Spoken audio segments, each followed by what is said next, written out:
it's kind of that this video is not going to have anything to do with hair. Just want to give you that right off the bat. With the news today of Jada Pinkett and Will Smith allegedly splitting, which we all know by the time you see this and so on and so forth, you'll know it was all just kind of a made-up story. As I was coming home from work, I was really thinking about what are some tips or whatever that I can give as a married woman to other people, especially before they enter marriage. Because sometimes people don't tell you things until you're kind of in the situation, and they're like, oh yeah, by the way. So it's just kind of my gift to anybody that's seriously involved with anybody or is engaged, or even if you're married and let's say you're going through a rough patch. So these are kind of just like my tips as far as somehow having a successful marriage. And I say that very loosely because I don't believe that there's an exact science to having a successful marriage, because things, they change with an instant. And these are two lives that are coming together, and you're trying to do everything and in a partnership and things of that nature. So you're going to have your moments where things are rocky. A lot of people look at my marriage and they're like, oh, I wish I had that, and so on and so forth. And don't get me wrong, it is absolutely wonderful. At the end of the day, no matter what the situation is, it is a wonderful thing. It's easily been, fate could have turned a different way and my husband and I would not be married. We wouldn't even be together if we even met. So we're very grateful for our union.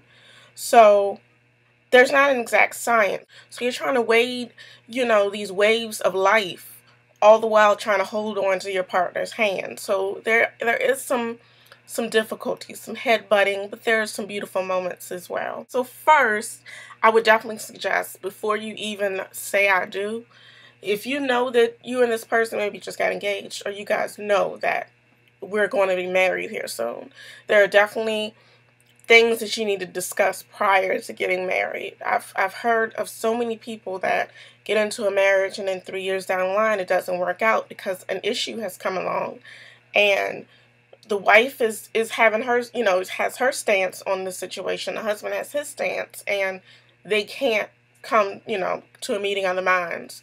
So you definitely want to discuss different things, religion, maybe, your career goals, where you're going to live. I mean, because that can kind of change, with the wind, especially if one of you is in a career that causes you to move or travel or anything like that. You kind of want to have all of that discussed and established prior to getting married. Even child rearing. Maybe, do you want kids? Does he want kids? How many would you like to have? When is the stopping point? The second thing is to communicate. Communicate a lot. I mean, my husband and I, sometimes we fall off, but we text, we email. That's another, thing you can do when the kids go to sleep, because, kids, life and everything is just in the way. And maybe when the kids go to sleep, you settling down, maybe have a cup of tea, turn the TV off for a second, and just, you kind of just talk and communicate. Even just laying in bed, just talk. Let everything out. So nothing is a shocker, nothing builds up, nothing's a surprise, and an explosion doesn't happen. Another thing is to date, which, sometimes you get a little lazy. I'm guilty of it. You have some free time, maybe the kids are gone, you just kind of want to lay on the couch and watch Law and Order. But maybe it's a good time to go out. Maybe, go to a movie, Maybe there's something, that you all been wanting to do. Maybe it's go-kart racing. I went go-kart racing with my job, and I was like, dude, we have to, and this place is on our side of town. Like, we got to go one day when the kids aren't there. It was just really fun. So something different, couples massages. And I'm just rambling on stuff that we haven't even done, but it just sounds good to me. Or even a hotel night. I have a coworker of mine, and she's getting ready to have a baby, and we were going out to lunch. We were riding past the hotel that my husband and I spent our anniversary at, and it's in town. I was telling her, oh yeah, my husband and I, we stayed at that hotel for our anniversary in December, and she was just like, yeah, I don't like staying at hotels in the town that I live in. Did I think that long time ago?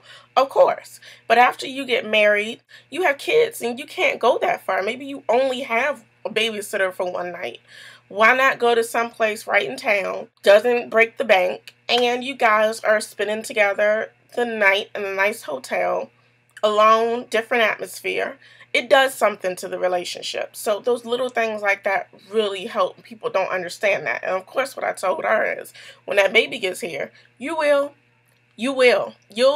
I mean, camping out in the backyard will sound like a good time. You'd be surprised the lengths that you would go or the different things that you would do to be alone with your spouse. Have your own hobbies. And it took me a long time because, my husband, he has his hobbies that he does on the side. And personally, I would get jealous because I'm like, I want you to focus on me. I mean, I'm a Leo. I'm very selfish. So I'm like, I want you to focus on me, me, me. And it took me a while to understand that is what he does. That's what he does to relax. That's what he does to get back to self. And finally one day he was like, you need to get a hobby. And I was like, at first I'm like, well, first, of course, I'm like, who are you telling me what to do? After a while, it dawned on me that, yes, you do need a hobby. You need something where you can kind of branch away and do your own thing. Mine's now is the YouTube, which that turned into my hobby. I didn't know what to do or anything like that. And then it just so happened at that time is when I found the YouTube natural hair community, and I started making videos, and that's my thing. Now, every so often you'll see a video that my husband and I have collaborated on, but he knows that it's my thing. You know what I'm saying? So he doesn't tread on my waters. I don't go in and tell him what to do with his hobby, and so on and so forth. And that's just mutual respect, and it allows me to get away and do my thing. And you have some kind of individuality, if you will, so that you can still kind of do your thing. So the last thing that I would probably suggest is definitely establish before you getting married, getting deep with, even when you've been dating for somebody for a while, because that is the prelude to being married. It's definitely address, discuss with each other what your deal breakers are. I mean, because there are things that I know that if I do, there's some actions that if I take, I know my husband will leave me. There are some actions that my husband can take that he knows I will leave him.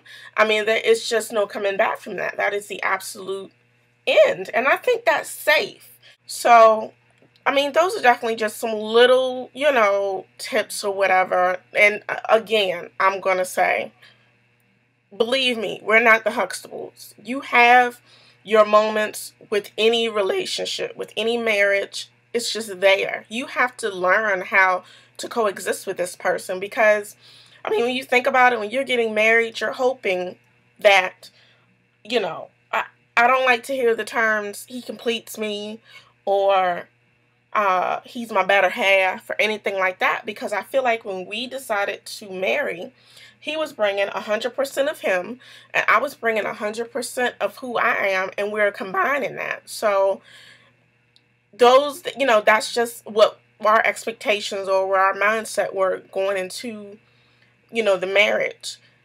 I do feel like that he does better me, because, he kind of brings out different sides of my personality, and, he's my best friend. I mean, it's just like with any relationship with your best friend or anything like that, you're going to have turmoil. It is inevitable. It is no way that you can 100% of the time be fuzzy, lovey. I mean, we laugh now at couples that we see, like, holding hands in the store, and we're like, you remember that? And you're like, mm-hmm. I mean, but we're still very much in love. Things just may have evolved and may have changed. I don't need to hold his hand every time I see him. Not to say that at times I don't grab his hand. And I mean, at the end of the day, you want to really make sure that you're marrying or forming a union with someone that you really enjoy being around, really love, things like that. Like I said, there's no formula. There's what works for one couple isn't necessarily going to work for another couple, but it's a learning process. I mean, we've been in this for almost 7 years, and it's going to be an everlasting learning process.